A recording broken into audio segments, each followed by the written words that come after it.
ভাত বেড়েছি, খাবি আয়। মুসুর ডাল দিয়ে চিংড়ি মাছের বড়ার ঝোল বানিয়েছি, খেয়ে দেখ। চিংড়ি দিয়ে বড়ার ঝোল কিভাবে বানালে বলো, আমিও সিঙ্গাপুরে গিয়ে বানাবো।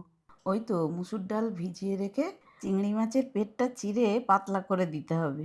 ছোট চিংড়ি পেলে কুচি করে দিলে ভালো হবে। নুন হলুদ মাখিয়ে চিংড়ি মাছটা 5-7 মিনিট রেখে মসুর ডাল, নুন, হলুদ, কাঁচা লঙ্কা আর অল্প জল দিয়ে বেটে নেওয়া মসুর ডালটা খুব ভালো করে ফেটিয়ে নিয়েছি।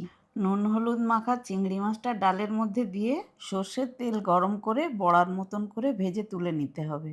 বড়ার দুই পিঠটাই যেন ভালো করে ভাজা হয়। সবকটা বড়া ভাজা হয়ে গেলে ওই তেলেই শুকনো লঙ্কা, কালো জিরে, এলাচ, রসুন ফোড়ন দিয়ে পেঁয়াজ, আলু, হলুদ, লঙ্কা, নুন দিয়ে ভেজে আদা বাটা, টমেটো কুচি, জিরে গুঁড়ো দিয়ে কষে নিয়ে গরম জল ঢেলে ঝোল ফুটে গেলেই বানিয়ে রাখা চিংড়ির বড়াগুলো দিয়ে 2-3 মিনিট ফুটিয়ে শেষে ধনেপাতা কুচি, গরম মশলা দিয়ে 3-4 মিনিট ঢেকে রাখলেই চিংড়ির বড়ার ঝোল একদম তৈরি। সিঙ্গাপুরে গিয়ে আমিও একদিন বানাবো চিংড়ি বড়ার ঝোল। গরম ভাতের সাথে ফাটাফাটি হবে।